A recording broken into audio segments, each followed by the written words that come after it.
আসসালামু আলাইকুম। শুরু করছি আনন্দ পাঠ ৮ম শ্রেণীর আ একটা পৌরাণিক কাহিনীর উপর লেখা গল্প। সেটা হচ্ছে 'তীরন্দাজ'। লিখেছেন যোগেন্দ্রনাথ সরকার। পৌরাণিক কাহিনী বলতে হলো এটা হচ্ছে আমাদের মহাকাব্য। আ যেটা বাংলা সাহিত্যের এবং সংস্কৃত সাহিত্যের ২ টা বৃহৎ মহাকাব্য রামায়ণ এবং মহাভারত। তার মধ্যে মহাভারতের আ এটাকে মহাভারত থেকে মহাভারতের মূল ভাব এখানে দেয়া হয়েছে। মহাভারত থেকে মহাভারত সম্পর্কে যারা জানে না তাদের জন্য বলছি। মহাভারত হচ্ছে এমনি পৌরাণিক কাহিনী এবং মহাকাব্য এবং আ রামায়ণ এবং মহাভারত হিন্দুদের আ ধর্মগ্রন্থ হিসেবেও আ উল্লেখযোগ্য। অনেকেই ধর্মগ্রন্থ হিসেবে মহাভারতকে এবং রামায়ণকে আ মূল হিসেবে ধর্মগ্রন্থের ভিত্তি হিসেবে ধরা হয়। তো যাই হোক আমরা শুরু করছি তীরন্দাজ। এখানে ছবিতে দেখা যাচ্ছে যে একজন আ শিক্ষক, একজন শিক একজন শিক্ষক এবং আরেকজন ছাত্র যে কিনা আ তীর চালানো শিখতে যাচ্ছে এবং সে গুরুকে প্রণাম করছে। ছবিতে সেটাই দেখা যাচ্ছে। তো গল্পে কি দেখা যাক, শোনা যাক। গল্পে কি হয় সেটাই দেখা যাক। সেকালে দিল্লির কাছে হস্তিনা নামক এক নগর ছিল।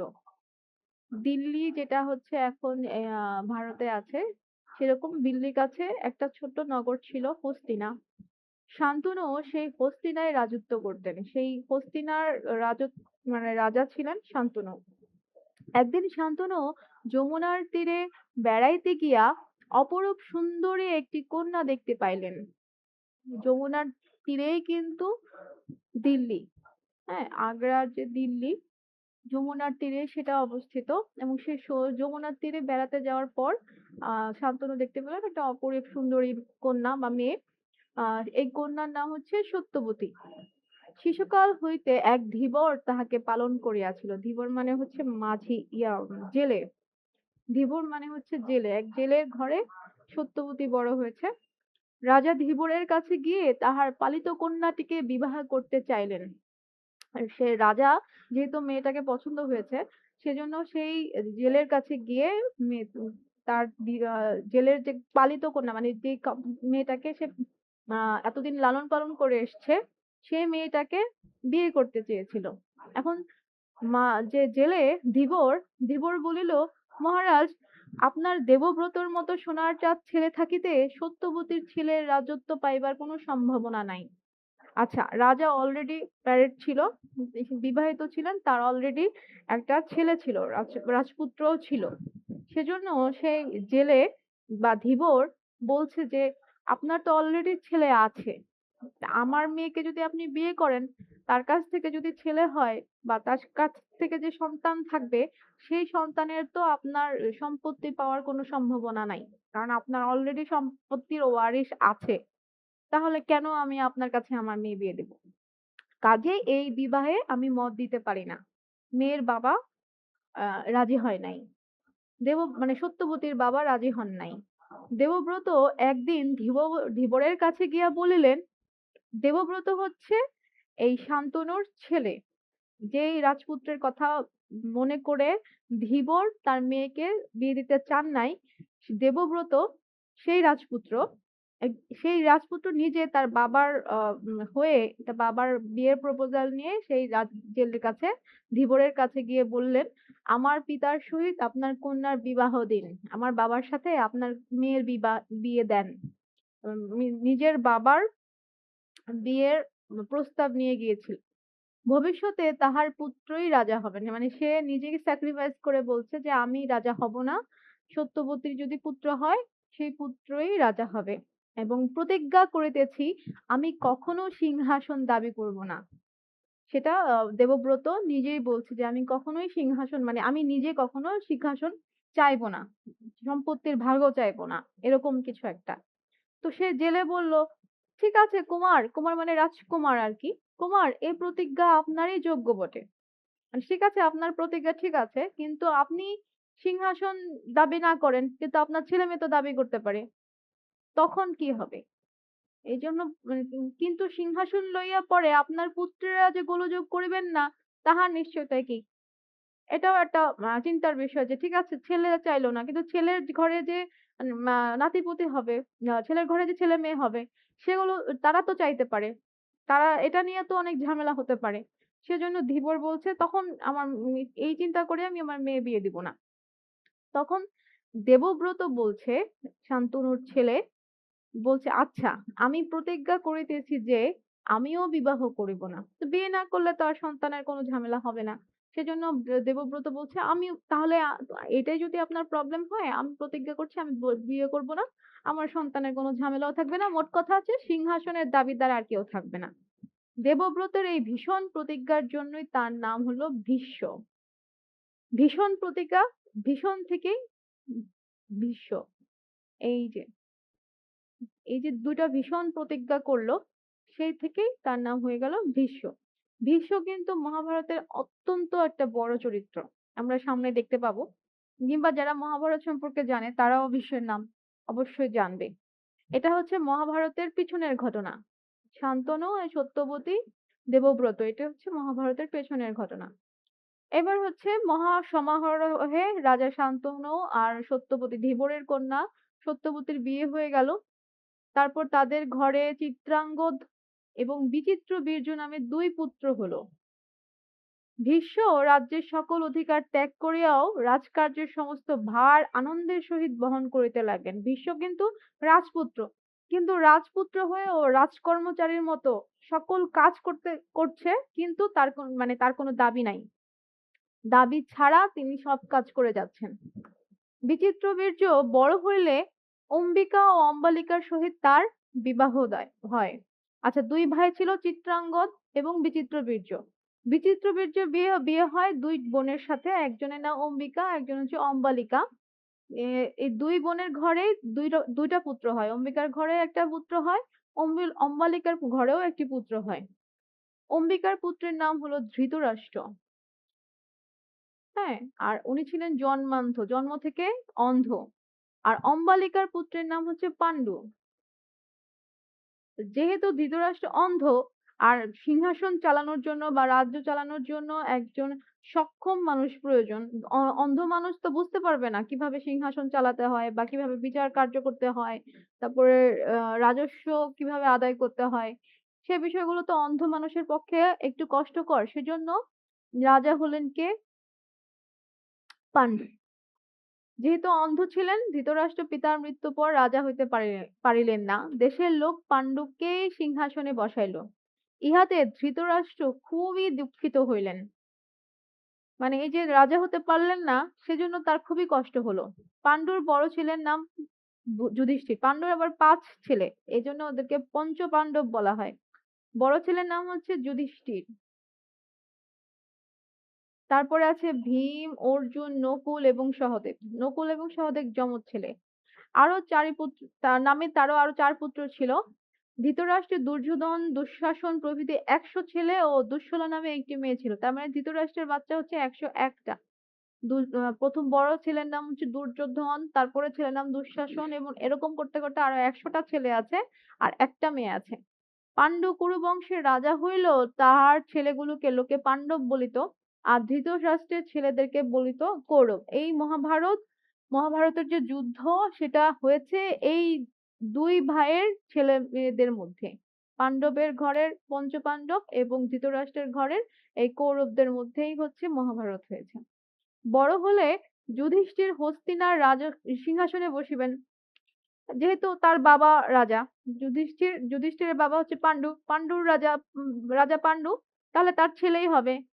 আবার ওদিকে ধৃতরাষ্ট্র হতে পারল না, আবার এদিকে দুর্যোধনকেও সুযোগ দিচ্ছে না। তো বলতে গেলে তারা মনে, মনে খুব দুঃখে ছিল এবং একটা ক্ষোভ ছিল তাদের ভিতরে। তো বড় হইলে যুধিষ্ঠির হস্তিনার সিংহাসনে বসিবেন এ দুঃখ কি আর দুর্যোধন প্রভৃতি মানে দুর্যোধন আর তার যে ১০০ ভাই আছে তাদের কি সহ্য হবে? এজন্য বলেছে প্রভৃতি। ছেলেবেলা হইতেই পাণ্ডবদের প্রতি হিংসায় তাদের বুক ফাটিয়া যায়। কারণ একই ফ্যামিলির ২ ছেলে যদি ২ রকম আচরণ পায়, ২ রকম সুবিধা পায়, ডেফিনিটলি এখানে একটা হিংসা কাজ করবে। এদিকে পাণ্ডুর ছেলেদের সরল মিষ্ট ব্যবহারে সকলেই খুশি হতো। আচ্ছা যদিও আ একই ফ্যামিলির ২ জন, যেহেতু ওদের মধ্যে একটা হিংসা ছিল সেজন্য আ এটা আবার ওদের আচরণেও প্রকাশ পেত। আবার পান্ডুর ছেলেরা মেয়েরা যেহেতু সুবিধাটা পাচ্ছে বা তারা যেহেতু রাজার মানে রাজার সুযোগ সুবিধা প্রাপ্ত, তারা সেটা তাদের ব্যবহারেও বোঝায় যে তারা আ রাজার রাজা যেমন প্রজাদেরকে করে, তারা সেইভাবে করে। সেজন্য প্রজারা সবাই এই রাজাদের জন্য খুবই খুশি। কৌরবদের চাইতে পান্ডবদের প্রতি তাদের আ উম সন্তুষ্টি বেশি। আচ্ছা। বড় হইলে যুধিষ্ঠির হস্তিনার সিংহাসনে বসিবেন এ দুঃখ আর দুর্যোধন সহ্য করতে পারে না। তখন কি করেছে? পান্ডবদের সুখের দিন দেখিতে, দেখিতে ফুরাইয়া গেল। অতি শিশুকালেই তারা পিতৃহীন হইলেন। তার মানে পান্ডুর যে যুধিষ্ঠিরের বাবা, পঞ্চপান্ডবের যে বাবা সে মারা গিয়েছে। তখন যুধিষ্ঠির, ভীম ৫ ভাই ধৃতরাষ্ট্রের ১০০ ছেলের সহিত একসঙ্গে বাস করিতে লাগলেন। তার মানে পান্ডু যখন মারা গিয়েছে তখন হচ্ছে এই আম ২ চাচাতো ভাই, ২ চাচার ঘরের ছেলে-মেয়ে সবাই একসাথেই বাস করছিল। দুর্যোধন প্রভৃতির অন্তর যে কুটিল, পাণ্ডবেরা তাহা বেশ বুঝিতে পারিয়াছিলেন এবং সেইজন্য তারা বিশেষ সতর্ক হইয়া থাকিতে লাগলেন। মানে তাদের ভিতরে যে একটা হিংসা আছে, এই বিষয়টা হয়তো তারা একটু রিয়ালাইজেশন করতে পেরেছে। যার কারণে তারা কথাবার্তা বা আচার-আচরণে একটু সতর্ক হয়ে চলতে লাগলো, যাতে তাদের কোনো ক্ষতি করতে না পারে। ক্ষত্রিয়ের ছেলেরা শাস্ত্র পাঠের সঙ্গে যুদ্ধবিদ্যাও শিখিতে আরম্ভ করে। আচ্ছা, হিন্দুদের মধ্যে কিন্তু ৪ টা গোত্র আছে। একটা হচ্ছে ব্রাহ্মণ, তারপরে ২য় হচ্ছে ক্ষত্রিয়, তৃতীয় হচ্ছে বৈশ্য, চতুর্থ হচ্ছে শূদ্র। যে ব্রাহ্মণ তাদের কাজ হচ্ছে পড়াশোনা করা এবং পূজা অর্চনা করা। তাদের এছাড়া আর কোনো কাজ নেই। যে ক্ষত্রিয় তাদের যুদ্ধ করা, তারপরে শত্রুর কাছ থেকে দেশকে রক্ষা করা এই ক্ষত্রিয়দের এই কাজ। যেহেতু তাদের যুদ্ধটাই করা মানে ওদের বংশের নিয়ম, সেহেতু প্রত্যেকেরই যুদ্ধবিদ্যা শেখা বা লড়াই করতে জানাটা আ জরুরি। রাজকুমারগণ কৃপাচার্য নামে একজন শিক্ষকের নিকট ধনুর্বিদ্যা মানে যে তীর চালানো শেখা। ধনুক চালানো কিভাবে তীর ধনুক চালানো যায় বা যখন যুদ্ধ লাগে তখন তো তীর ধনুক দিয়েই তখন যুদ্ধ করত। তখন তো আর গুলি ছিল না। তো তারা ধনুর্বিদ্যা শিক্ষা করিতেন। ভীষ্মের কিন্তু বরাবর এই যে আ ভরদ্বাজ মুনির পুত্র সুবিখ্যাত দ্রোণাচার্যের উপর ছেলেদের অস্ত্র শিক্ষার ভার দেন। ভীষ্মের কিন্তু বরাবর এই মানে ভীষ্ম মানে কে? যে হচ্ছে দেবব্রত ছিল, তাই না? যে নিজেকে স্যাক্রিফাইস করে তারপরে নিজের বাবাকে বিয়ে দেন। এই ভীষ্মকে মামা বলা হয়।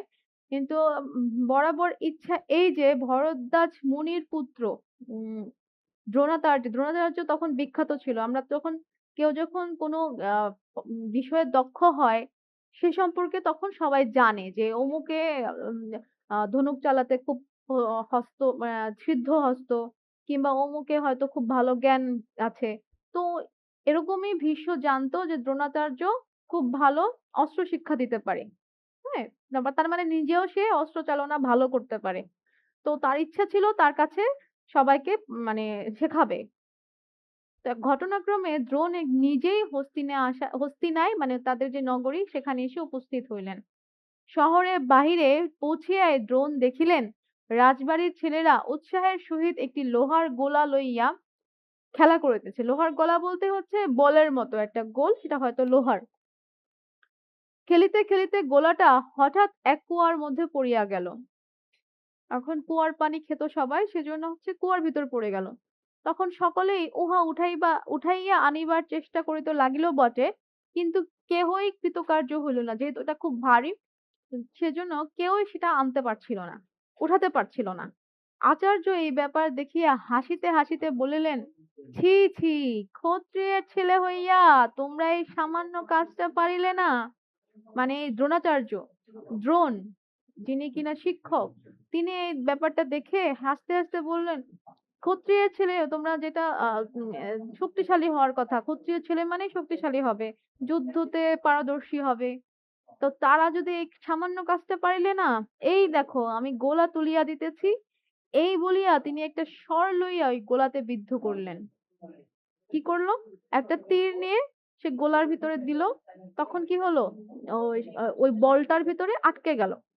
তীরটা যখন আটকে গেল, তখন তীর ধরে টান দেওয়ার পরেই বলটা আপনা আপনি উঠে আসলো। তারপরে স্বরের পেছনে স্বর, তারপরে পিছনে আরেকটা স্বর, এরপরে এরকম করে বিদ্ধ করতে করতে করতে করতে এটা একা একা মানে মানে খুব কম পরিশ্রমে, অক্লেশ মানে ক্লেশ মানে পরিশ্রম, অক্লেশ মানে পরিশ্রম ছাড়াই গোলা টানিয়া তুলিলেন। গোলা উঠানো হইলে ব্রাহ্মণ কুয়ার মধ্যে নিজের আংটি ফেলিয়া তাহাও ঐরূপ কৌশলে উঠাইয়া আনিলেন।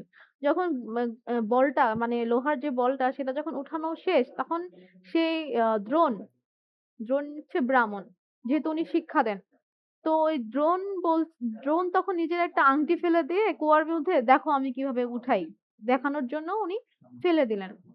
সকলে ব্যাপার দেখে তো সকলে অবাক, যে কিভাবে মানে এত বড় একটা গোলা উঠাতে পারছিলাম না, আর উনি একটা আংটি উঠিয়ে দেখাচ্ছে।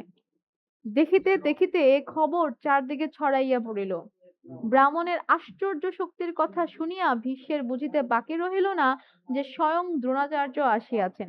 মানে এই যে উনি এই কাজটা করলেন, এটা আসলে সকলের মুখে মুখে চলে গেল যে ও জানো অমুক কুয়ার ভিতর থেকে আংটি উঠিয়ে দেখেছে।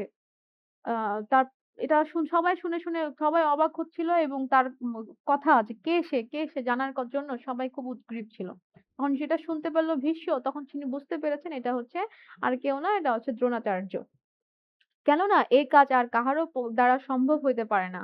তিনি মনে মনে এতদিন যাহা চাহিয়াতেছিলেন তাহাই হইল, দ্রোণ নিজেই আসিয়া উপস্থিত হইলেন। তিনি মনে মনে চাচ্ছিলেন যে দ্রোণ এসেই ওনাদের এই যে রাজকুমারদের শেখাক। এখন দ্রোণ নিজেই এসে উপস্থিত হয়েছে। ইহার পর আচার্যকে যথেষ্ট আদর অভ্যর্থনা করিয়া লইয়া ভীষ্ম তাহার উপর ছেলেদের অস্ত্র শিক্ষার ভার দিলেন। যখন শুনলো যে দ্রোণাচার্য নিজেই এসছেন, তো কিভাবে শিক্ষকদেরকে অভ্যর্থনা করতে হয়, কিভাবে মানে সম্মান করতে হয়, সেটা করার পর ওনাকে ডেকে সম্মান করে বললো যে, ভীষ্ম বললো যে এবার আপনি ওদের অস্ত্র শিক্ষার ভারটা নিন। এরূপ আদর যত্ন এবং হঠাৎ এতগুলো শিষ্য পাইয়া দ্রোণের তখন কি আনন্দ! প্রত্যেকে যারা শিক্ষক তাদের শেখাতে পারলেই খুব আনন্দ লাগে। কারণ শিক্ষা এমন একটা ব্যাপার যেটা যত দেই বা জ্ঞান এমন একটা ব্যাপার যেটা যত দেওয়া যায়, যত শেয়ার করা যায় তত বাড়ে। তো কাউকে যখন কিছু শেখাই, সেটা কখনোই নিজের কাছ থেকে কমে না, বরং এটা বাড়তেই থাকে। যে শেখাচ্ছে সেও এটা সম্পর্কে আরো ভালোভাবে শেখে, আরো ভালোভাবে শিখে, যাকে শেখাচ্ছে সে তো শিখতেই পারে। আচ্ছা, তিনি বলিলেন, বৎসগণ, আমি তোমাদিগকে এমন করিয়া যুদ্ধবিদ্যা শিখাইবো যে লোকের তাক লাগিয়া যাইবে। ও সব স্টুডেন্টদেরকে বলছে। এক তো হচ্ছে কৌরবের ঘরে আছে ১০১ জন ছেলে মেয়ে, আর পাণ্ডুর ঘরে আছে ৫ জন, পঞ্চপাণ্ডব। এই সবাইকে বলছে, বৎসগণ, আমি তোমাদিগকে এমন করিয়া যুদ্ধবিদ্যা শিখাইবো যে লোকের তাক লাগিয়া যাইবে। শেষে কিন্তু আমার একটু কাজ করে দিতে হবে। মানে তার বিনিময়ে তার সব স্টুডেন্টদের বলছে যে আমাকে কিন্তু একটা কাজ করিয়ে দিতে হইবে।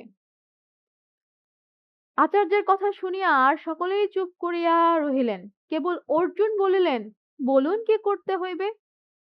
আপনার আদেশ কখনো অমান্য করব না। মানে সকলেই চুপ করে মানে যে কি না কি করতে দেয়, হয়তো এটা নিয়ে ভাবছিল। কিন্তু শুধুমাত্র অর্জুন খুবই উৎসাহের সাথে বলল। মানে অর্জুন হচ্ছে এই লাইনটা দিয়ে বুঝাচ্ছে যে সে শেখার জন্য কতটা আগ্রহী। বাকিরা কিন্তু কোনো রেসপন্স করে নাই। শুধু অর্জুনই বলছে, বলুন কি করতে হবে, মানে শেখার জন্য, ও শেখার বিনিময়ে ও যেকোনো কাজ করতে রাজি। বলুন কি করতে হবে, আপনার আদেশ কখনো অমান্য করব না। মানে অর্জুনের শেখার আগ্রহ সবচেয়ে বেশি ছিল। অর্জুনের কথায় প্রীত হইয়া দ্রোণ তাহাকে বুকে টানিয়া লইয়া আদর করিলেন। অর্জুনের কথায় খুব খুশি হয়ে গেলেন শিক্ষক। তারপর চোখের জল মুছিতে মুছিতে বলিলেন, সে কথা পরে বলিব। মানে কি জন্য কি যে করতে হবে সে কথা পরে বলবে। সেই দিন হইতে আচার্য অর্জুনকে ঠিক নিজের ছেলের মতো ভালোবাসিতে লাগলেন। আসলে যেকোনো টিচারেরই সবচাইতে বড় সম্মানের যে কিনা আগ্রহ ভরে সেই জিনিসটা শিখতে চায়। একজন আগ্রহ না থাকলে আসলে কাউকে শেখানোটা অনেক বড় মানে এটা একটা আ অপরাধের মতো লাগে যে চাচ্ছে না তাও জোর করে শেখাচ্ছি। কিন্তু কেউ চাচ্ছে, আগ্রহ আছে, তাকে শেখানোটা আনন্দের। আচ্ছা, সে কথা পরে বলবো। যথারীতি ছেলেদের অস্ত্র শিক্ষা আরম্ভ হইল। রাজকুমারদের সহিত আর যাহারা দ্রোণের নিকট শিক্ষা পাইত, তাহাদের মধ্যে কর্ণই প্রধান। কর্ণ কিন্তু আ এই ২ ফ্যামিলির কেউ ছিল না। সরাসরি কেউ ছিল না। কিন্তু কর্ণ আ আম স মানে পরোক্ষভাবে এই ফ্যামিলিরই একজন ছিল। কিন্তু তখনও তারা কেউ জানত না যে কর্ণ কে? এই কর্ণকে লোকে অধিরথ সারথীর ছেলে বলিয়া জানিত।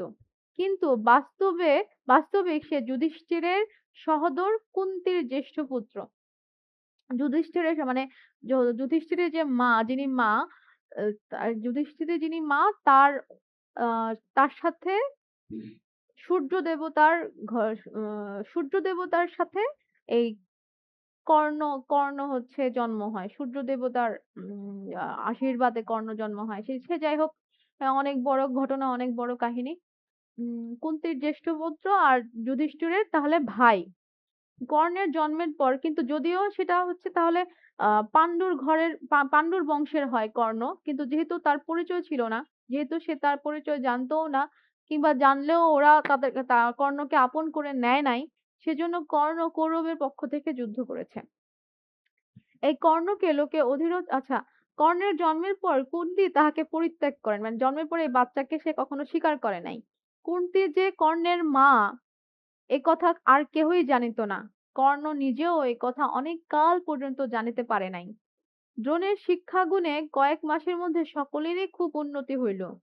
ধনুর্বিদ্যায় অর্জুন এক অদ্বিতীয় বীর হইয়া উঠিলেন, কারণ তার আগ্রহ বেশি। গদায় দুর্যোধন ও ভীম এবং খড়গে নকুল ও সহদেব খুব নাম কিনিলেন। মানে গদা হচ্ছে একটা অস্ত্র আর খড়গ হচ্ছে এক ধরনের অস্ত্র। হ্যাঁ, আর ধনুর্বিদ্যা মানে তীর ধনুক চালানোর জন্য অর্জুন হচ্ছে বিখ্যাত হয়েছে, গদা চালানোর জন্য দুর্যোধন বিখ্যাত, আর ভীম বিখ্যাত। দুজনেরই শক্তি বেশি। আর খড়গ হচ্ছে এক ধরনের অস্ত্র, সেটাতে নকুল আর সহদেব খুব সিদ্ধহস্ত হয়েছে। আচার্যের মুখে অর্জুনের প্রশংসা আর ধরে মনে করিলেন এই প্রিয় শিষ্যটিকে এমন কৌশল শেখাইব যে পৃথিবীতে কেহই যেন ইহার সহিত আটিয়া উঠতে না পারে। মানে তার সর্বোচ্চ যে জ্ঞান আছে সবটাই তার এই শিষ্যকে তিনি শেখাতে চান। আর সত্য এই কাজেও তিনি তাহা করিলেন। অর্জুনের আদর দেখিয়া হিংসায় দুর্যোধন আর বাঁচে না। দুর্যোধনের যে ভাইরা তারা হচ্ছে পাণ্ডবের কোনো ভাইকেই দেখতে পারে না। যারই উন্নতি দেখে তাকেই তারা হিংসা করে। কর্ণ বরাবরই অর্জুনকে ঘৃণা করিত। এখন হইতে সেও দুর্যোধনের দলে যোগ দিয়া কথায় কথায় পাণ্ডবদের অপমান করিতে লাগলো। এই সময় একদিন দ্রোণ কুমারগণের পরীক্ষার জন্য একটি নীল রঙের পাখি প্রস্তুত করিয়া গাছের ডালে বসাইয়া দিলেন। যে টিচার সে পরীক্ষা করার জন্য একটা পাখি রেখে বলছে যে এই পাখিটাকে কে কিভাবে মারতে পারে সেটা একটা পরীক্ষা। তারপর সকলকে ডাকিয়া বলিলেন, ওই যে পাখিটা দেখিতেছ, উহার মাথা লক্ষ্য করিয়া তীর ছুঁড়িতে হইবে। মানে এটা হচ্ছে পরীক্ষা সবার জন্য।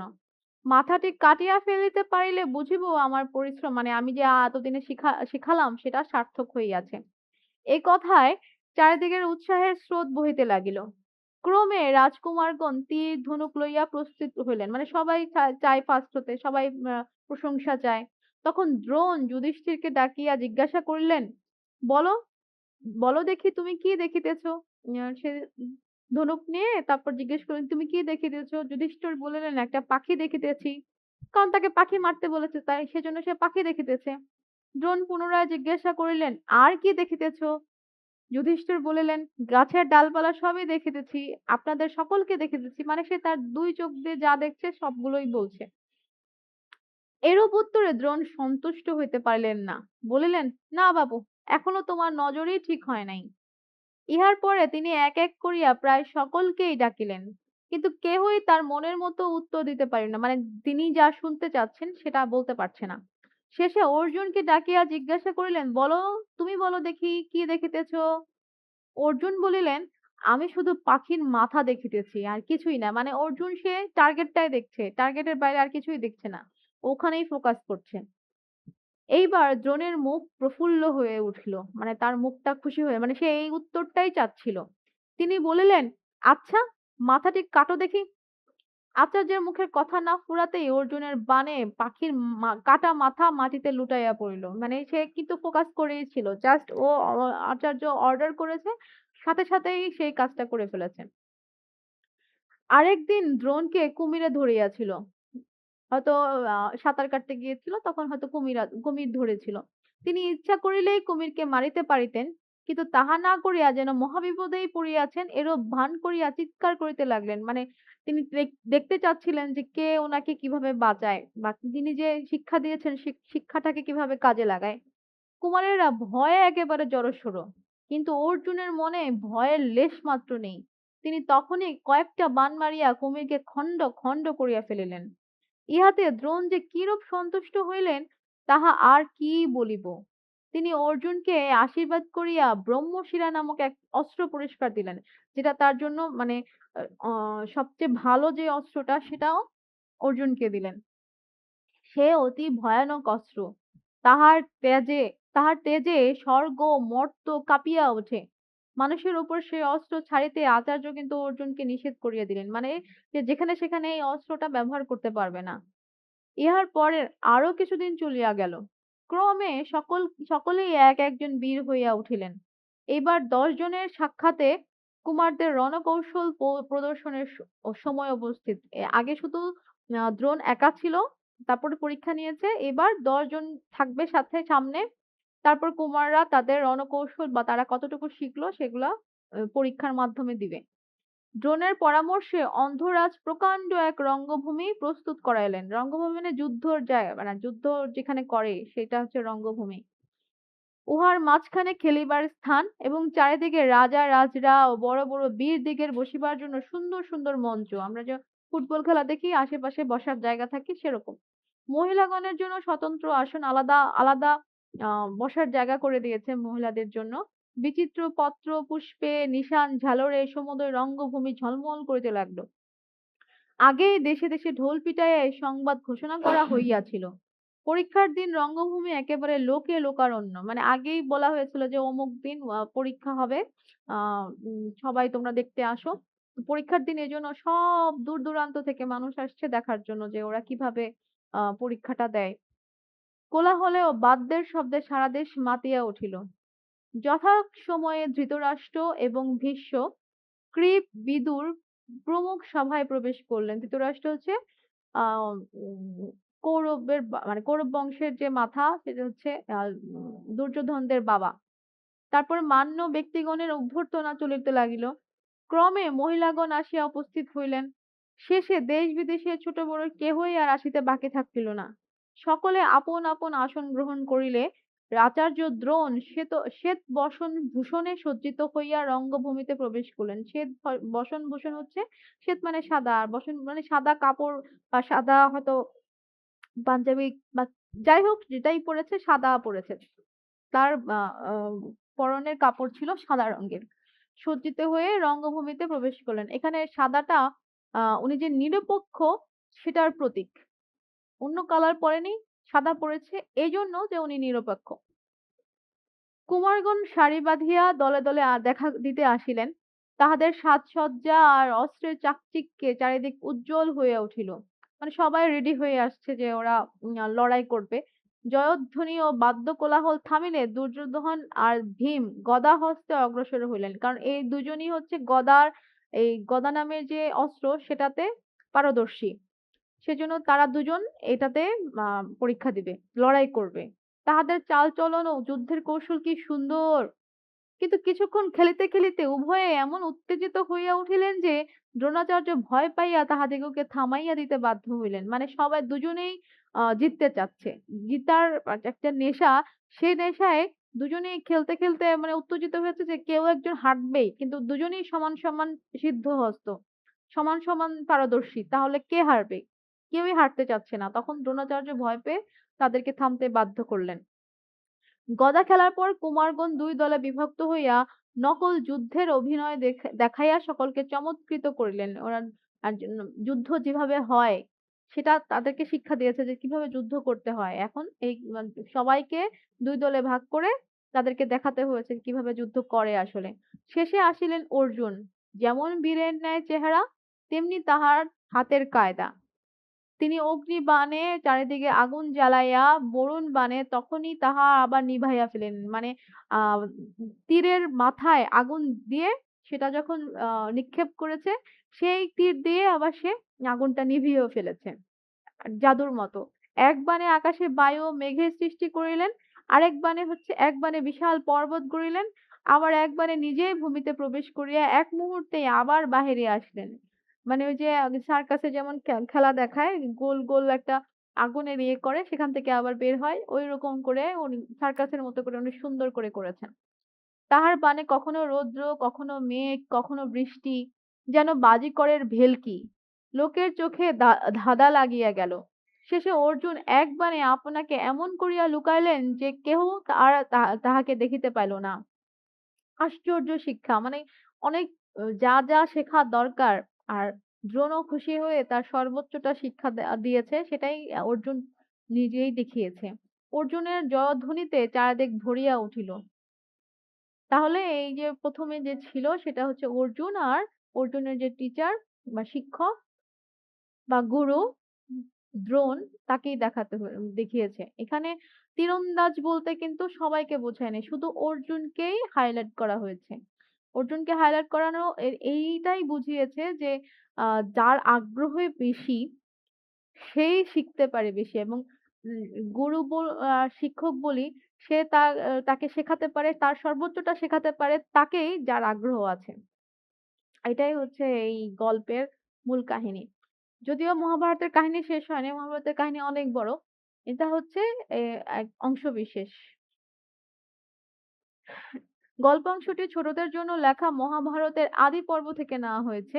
গল্পের মূল বিষয় পান্ডু কৌরব সন্তানদের মধ্যকার পারস্পরিক প্রতিদ্বন্দ্বিতামূলক সম্পর্ক ও যুদ্ধবিদ্যায় পারদর্শিতা প্রদর্শন। অস্ত্রবিদ্যার গুরু দ্রোণাচার্য হস্তিনাপুর এলে ভীষ্ম তাকে রাজকুমারদের শিক্ষক হিসেবে সাদরে গ্রহণ করেন এবং দ্রোণাচার্য ততোধিক স্নেহ যত্নে সযত্নে কুমারদের যুদ্ধবিদ্যা শেখালেন। রাজকুমার অর্জুন তার কাছে সর্বাধিক প্রিয় হয়ে ওঠেন। এতে কর্ণ ও দুর্যোধনরা পাণ্ডবদের প্রতি রুষ্ট হন। অস্ত্রবিদ্যা শিক্ষা লাভের ক্ষেত্রে অর্জুনের পারদর্শিতায় মুগ্ধ হয়ে আশীর্বাদ হিসেবে দ্রোণাচার্য তাকে ব্রহ্মশিরা অস্ত্র পুরস্কার দেন। এক পর্যায়ে প্রকাশ্যে রণক্ষেত্রে রাজকুমারদের রণকৌশল প্রদর্শনী করা হলে সবাই যুদ্ধবিদ্যা দেখিয়ে সকলকে মুগ্ধ করেন। অর্জুনের রণকৌশল সর্বাধিক প্রশংসিত হয়। আগ্রহ, চর্চা, নিষ্ঠা ও গুরুভক্তি মানুষকে যেকোনো কঠিন কাজে পারদর্শী করে তুলতে পারে। এখানে তাই ফুটে ওঠে। যেটা আমি বলেছিলাম। অর্জুনের আগ্রহ ছিল এবং সে গুরুর কথা মতো চর্চা করেছে, প্র্যাকটিস করেছে। তার নিষ্ঠা ছিল এবং সে তার গুরুকে মানে ভক্তি বলতে শিক্ষককে সম্মান করেছে। যে কারণে এই ৪ টা গুণ ছিল বলেই সে সবচেয়ে বেস্ট হয়েছে। এখান থেকে শব্দার্থ আসতে পারে যেটা অবজেক্টিভ এ এবং লেখক পরিচিতি থেকেও অবজেক্টিভ আসতে পারে। যেমন এখানে আ আ ১৮৬৬ খ্রিস্টাব্দে অবিভক্ত বাংলার ২৪ পরগনা জেলায় জন্মগ্রহণ করেন। তার জন্মসালটা। পেশায় তিনিও একজন শিক্ষক এবং প্রকাশক। শিশু সাহিত্য রচনা ছিল তার জীবনের লক্ষ্য। এখন কেউ আর শিশু সাহিত্য রচনা করে না। দুঃখের বিষয়। তরুণ বয়সে সখা, সখী, মুকুল, বালক বন্ধু, বালক এগুলো শিশু পত্রিকায় লিখে খ্যাতি লাভ করেন। তার উদ্ভট বিষয়বস্তুর ছড়াগুলো ছোটদের আনন্দের জন্য অসাধারণ সৃষ্টি। আচ্ছা তার রচিত সচিত্র এই যে ১ম বই হাসি ও খেলা, ১ম শিশুতোষ বই এটা আসতে পারে ইম্পোর্টেন্ট। যোগীন্দ্রনাথের অপর উল্লেখযোগ্য রচনা হচ্ছে কুকুমনের ছড়া, ছবি ও গল্প, রাঙা ছবি, হাসিখুশি, হাসি-রাশি, বনে জঙ্গলে, পশু-পক্ষী এগুলো একটু দেখে যেতে হবে। আর ১৯৩৭ সালে তিনি মৃত্যুবরণ করেন। এই বিষয়গুলো দেখে গেলে অবজেক্টিভে আটকানোর কোনো ইয়ে নেই। আশা করি তোমরা সবাই বুঝতে পেরেছো এবং কোনো সমস্যা নেই। যদিও সমস্যা থাকে তোমরা জানাতে পারো। আমরা সলভ করার চেষ্টা করব। সবাইকে আ